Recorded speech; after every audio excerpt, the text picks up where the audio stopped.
Assalamu alaikum to everyone. Today we are going to discuss an important and a common topic आपके exam point of view से, वो है blood से आपके पास MCQs और 1 से 2 थ्योरी के क्वेश्चन ज़रूर आएंगे एग्ज़ाम में।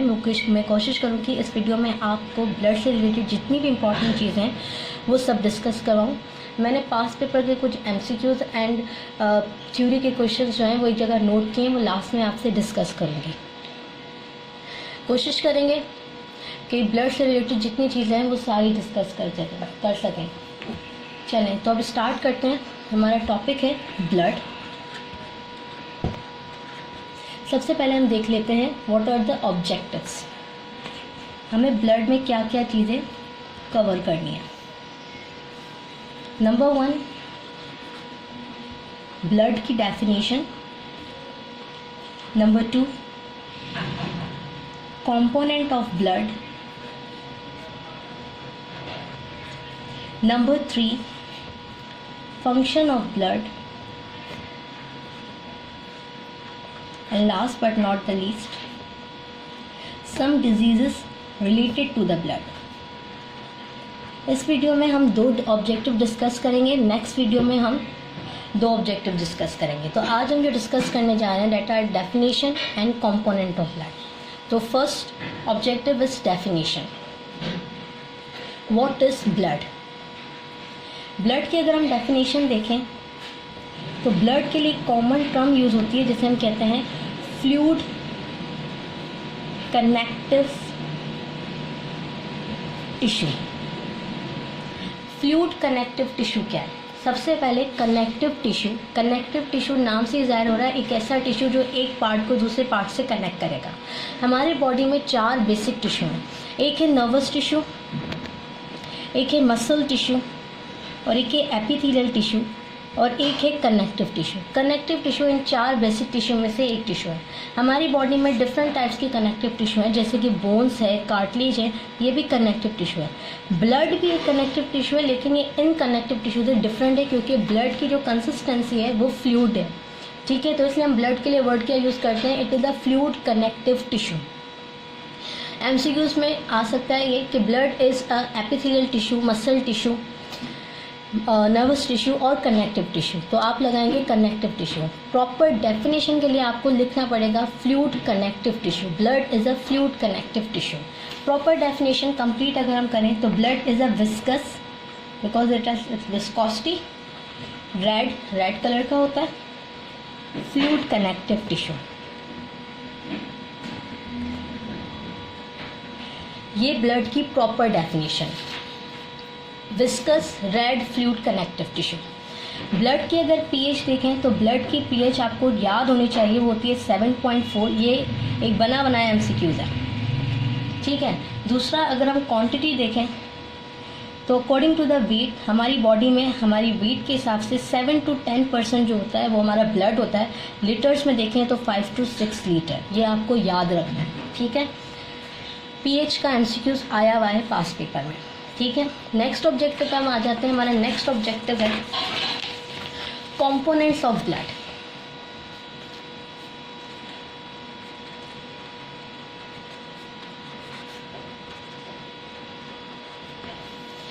ब्लड के 2 कंपोनेंट हैं। अब इसको हम इजी तरीके से समझते हैं। Blood has 2 main component, one is plasma and other is corpuscles, or we can say cells, blood cell।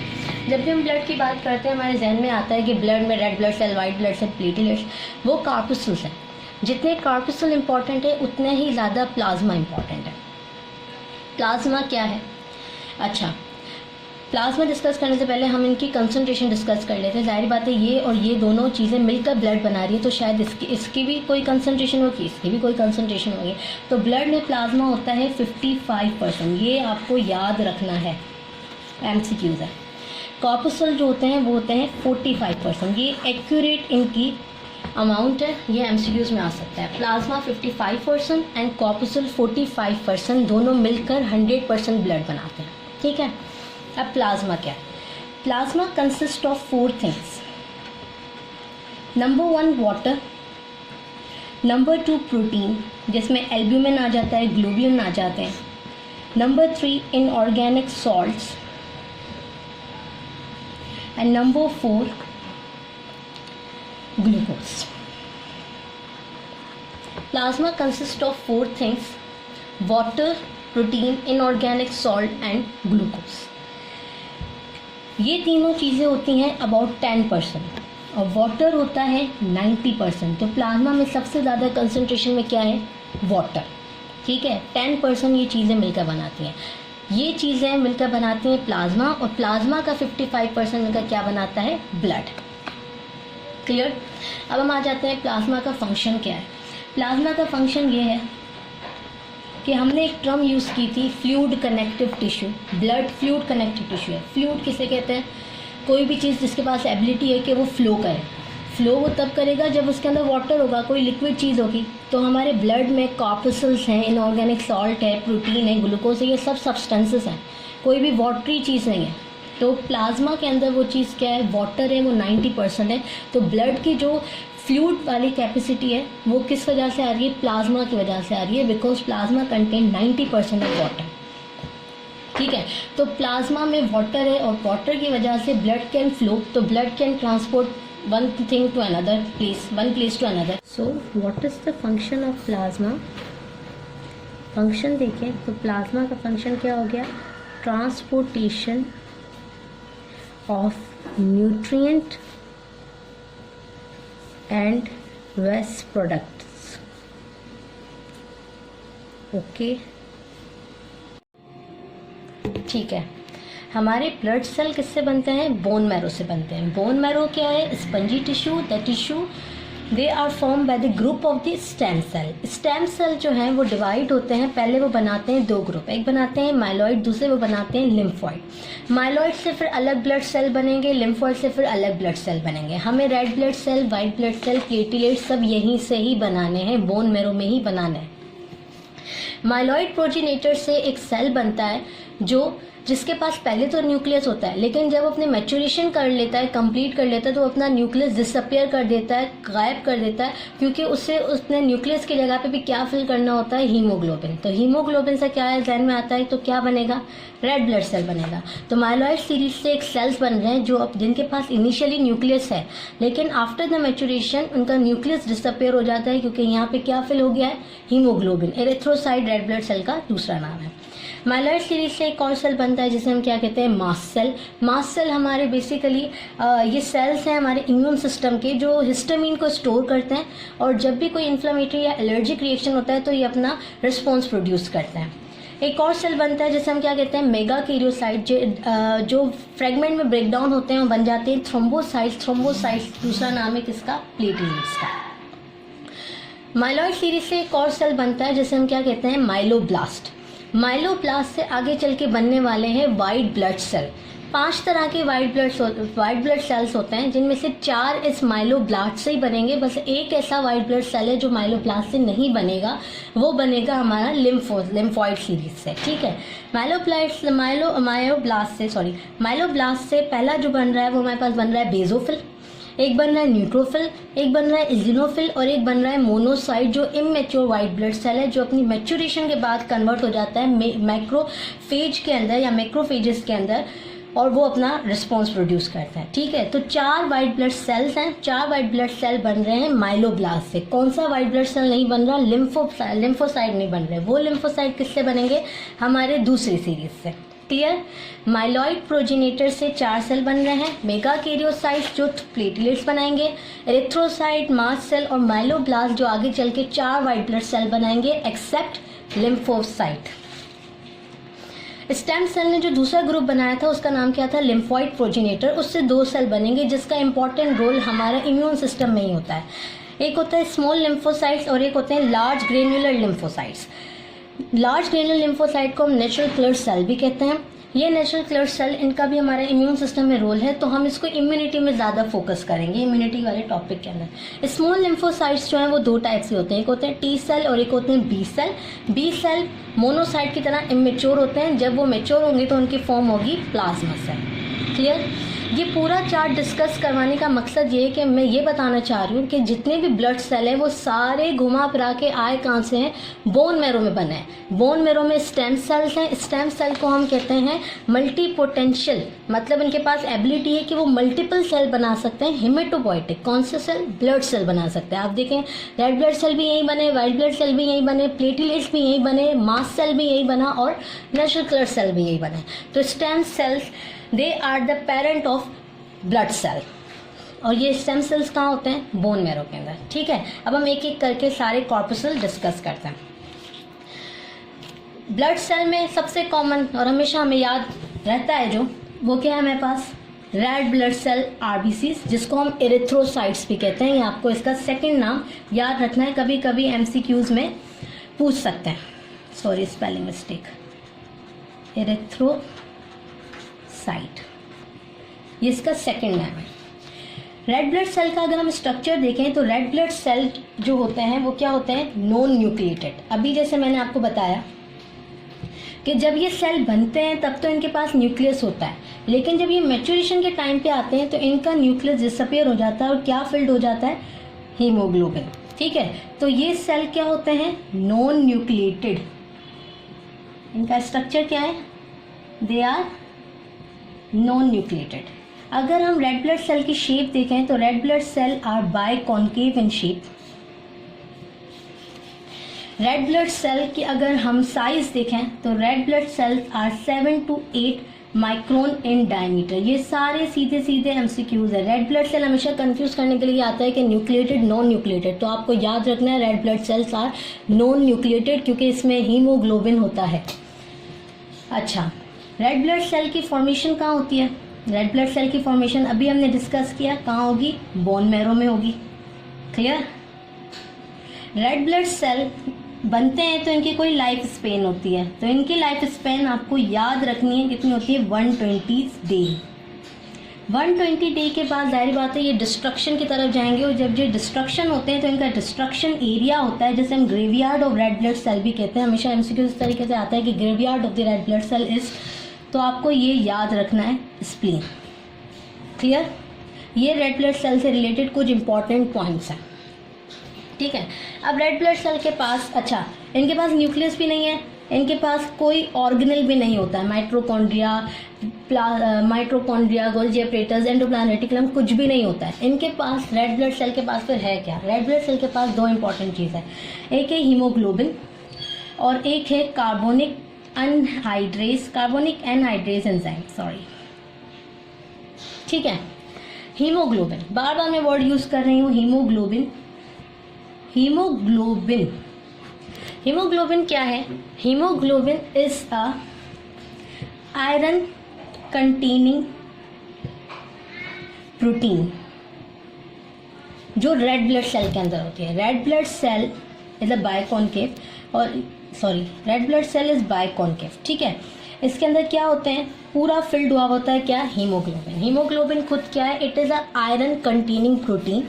ये एक ट्रांसपोर्टिंग प्रोटीन है जो ब्लड की किसी भी ब्लड में किसी चीज़ को एक जगह से दूसरी जगह ले जाने में हेल्प करती है। ब्लड के अंदर कौन सी चीज़ को कैरी करने में हेल्प करती है, ऑक्सीजन को। क्यों, क्योंकि आयरन है इसके पास। हीमोग्लोबिन का स्ट्रक्चर देखिए तो हीमोग्लोबिन का स्ट्रक्चर इस तरह होता है, आयरन का एक एटम 4 ग्लोबुलिन के चेन के साथ अटैच होता है।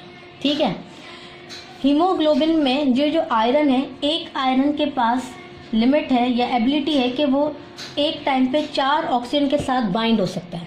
ठीक है, एक आयरन एक टाइम पे 4 ऑक्सीजन के साथ बाइंड होता है। ठीक है, और ऐसे ही ग्लोबुलिन जो है वो किसके साथ बाइंड हो सकते हैं, कार्बन डाइऑक्साइड के साथ। ठीक है, अभी मैंने वर्ड क्या यूज़ किया, दीज आर ट्रांसपोर्टिंग प्रोटीन। ठीक है, ट्रांसपोर्टिंग प्रोटीन मैंने क्यों कहा, देखें एक कॉन्सेप्ट है हमारी बॉडी में, लंग ही एक ऐसा एरिया है जहाँ पे ऑक्सीजन ज़्यादा है, ऑक्सीजन रिच एरिया वही है। अब ये ऑक्सीजन हमें सिर्फ लंग्स के पास थोड़ी ना रखनी है, हमें इस लंग्स से ऑक्सीजन को कहाँ तक पहुँचाना है, सेल तक पहुँचाना है। अब लंग्स से ऑक्सीजन सेल तक प्लाज्मा तो नहीं लेकर जा सकता क्योंकि oxygen is a gas, oxygen को हमें अटैच करना होगा, तो ब्लड का कौन सा कंपोनेंट आएगा, रेड ब्लड सेल। ब्लड में जो कंपोनेंट होगा red blood cell. Red blood cell में भी क्या, हीमोग्लोबिन। हीमोग्लोबिन में जो आयरन है वो 4 ऑक्सीजन को अपने साथ बाइंड कर लेगा और ये लंग्स से ऑक्सीजन कहाँ लेकर जाएगा, सेल तक ले जाएगा। अब सेल को वो ऑक्सीजन दे देगा, सेल बदले में से क्या देगा, अपना वेस्ट प्रोडक्ट, और वो वेस्ट प्रोडक्ट कौन लेकर आएगा, हीमोग्लोबिन ही वापस लेकर आएगा। क्लियर, समझ आया यहाँ तक? ठीक है। अब कार्बन डाइऑक्साइड जो हीमोग्लोबिन के साथ आ रहा है, अभी हीमोग्लोबिन में आयरन इसको लेकर नहीं आ रहा है कार्बन डाइऑक्साइड को दोबारा लंग्स की तरफ। कार्बन डाइऑक्साइड को लंग्स की तरफ दोबारा कौन लेकर जाएगा, ग्लोबुलिन चेन। तो कार्बन डाइऑक्साइड ग्लोबुलिन के साथ बाइंड होगा और ग्लोबुलिन के साथ जब वो बाइंड होगा फिर वो जाएगा लंग्स के पास। अच्छा, इसमें एक चीज़ थी, जब हीमोग्लोबिन ऑक्सीजन के साथ बाइंड होता है तो हीमोग्लोबिन का नाम हो जाता है ऑक्सी हीमोग्लोबुलिन। ठीक है, सेल को देकर आया, कार्बन डाइऑक्साइड लिया, कार्बन डाइऑक्साइड जब लिया तो हीमोग्लोबिन का नाम हो जाएगा कार्ब अमाइनो हीमोग्लोबिन। ये टर्म थोड़ी चेंज हो जाती है। ठीक है। White blood cell, they are also known as leucocytes. White blood cell का स्ट्रक्चर देखें तो दे आर न्यूक्लिएटेड, ये याद रखना है। They are irregular in shape, इनका कोई शेप नहीं होता। ठीक है, और इनकी लाइफ स्पेन भी जो होती है वो 20 to 30 आवर्स होती है। ये भी एक MCQs है। बनते कहाँ हैं white blood cell, bone marrow में मेनली, जैसे अभी हमने देखे। ठीक है, और कुछ white blood cell lymph node में बनते हैं, कुछ स्प्लीन में ही बनते हैं। ठीक है, अब जैसे मैंने चार्ट में आपको दिखाया था कि B सेल होते हैं और T सेल होते हैं। T सेल अपनी मैच्योरेशन के लिए जो है वो कहाँ जाते हैं, थाइमस के पास जाते हैं। तो थाइमस का भी ब्लड की वाइट ब्लड सेल की फॉर्मेशन में रोल आ गया। Clear? White blood cell nucleated है, कुछ के पास पॉलीमॉर्फो न्यूक्लियस होता है और कुछ के पास सिंगल न्यूक्लियस होता है। ठीक है, या सिंपल हम इस तरह कर लेते हैं, वाइट ब्लड सेल को हम डिवाइड करते हैं on the basis of their cytoplasm. ठीक है, कुछ वाइट ब्लड सेल्स होते हैं जिनके साइटोप्लाज्म में होते हैं ग्रेन्यूल्स, जिन्हें हम क्या कहते हैं, ग्रेन्युलोसाइट्स।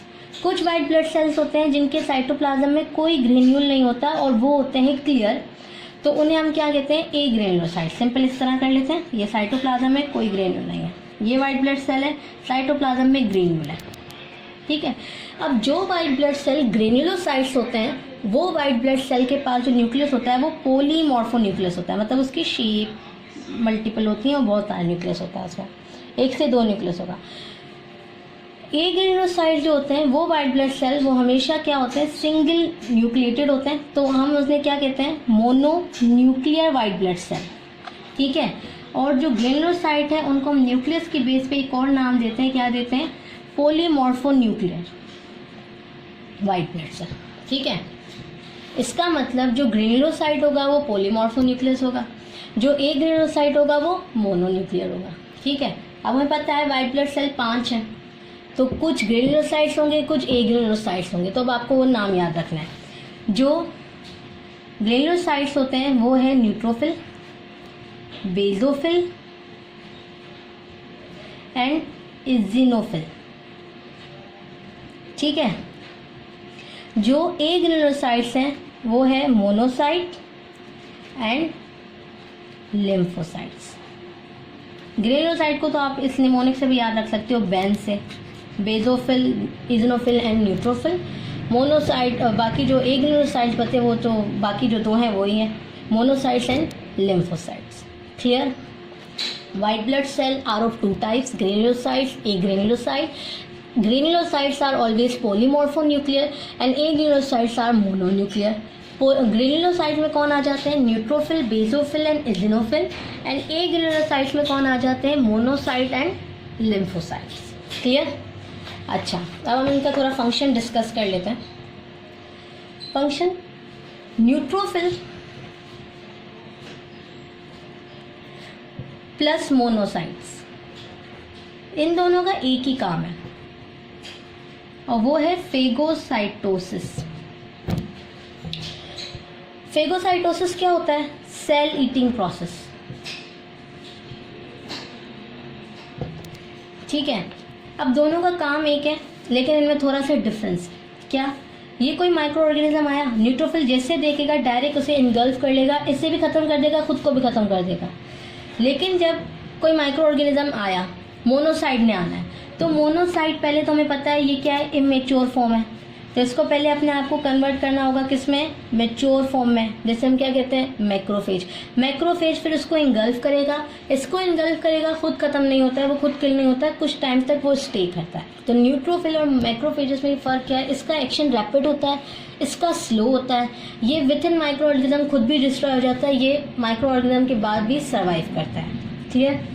बाकी बचा इजिनोफिल, बेजोफिल एंड लिम्फोसाइट्स का फंक्शनिंग का। एंटीटॉक्सिन, हिस्टामिन वगैरह ये केमिकल रिलीज करते हैं जो हमारे एलर्जिक रिएक्शन में रिस्पॉन्स करने में हेल्प करते हैं। क्लियर?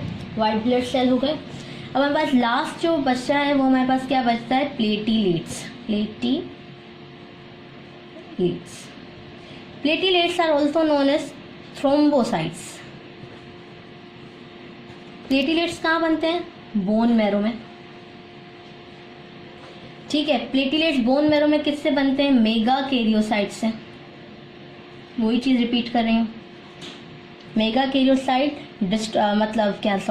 फ्रेगमेंट में कन्वर्ट होगा, और जो फ्रेगमेंट बनेंगे वो हमारे क्या होंगे, प्लेटीलेट्स। ठीक है। अच्छा, एक और चीज़, प्लेटीलेट्स रेड ब्लड सेल की तरह नॉन न्यूक्लिएटेड होते हैं। मतलब तीनों वाइट ब्लड सेल में से किसके पास न्यूक्लियस है, वाइट ब्लड सेल के पास, तीनों ब्लड सेल में से किसके पास न्यूक्लियस है, वाइट ब्लड सेल के पास। प्लेटीलेट्स और red blood cell non nucleated है, ये याद रखना है ज़हन में। ठीक है। प्लेटीलेट का एक मशहूर काम है, और ये एमसीक्यूज में भी ज़्यादातर पूछते हैं कि it help in clotting, to clot the blood. ठीक है। ब्लड को क्लोट करने में इनका मेन रोल है, और यही इसका फंक्शन है जो एमसीक्यूज में आता है। क्लियर? इस वीडियो में हमने 2 ऑब्जेक्टिव डिस्कस किए हैं, डेफिनेशन एंड कंपोनेंट। इंशाल्लाह नेक्स्ट वीडियो में मैं आपसे function of blood and some diseases of blood discuss करूंगी। और आपको मैंने कोशिश तो की है सारी चीज़ें डिस्कस करने की, फिर भी अगर कोई चीज़ समझ नहीं आई तो you can ask me, I will tell you. Thank you very much.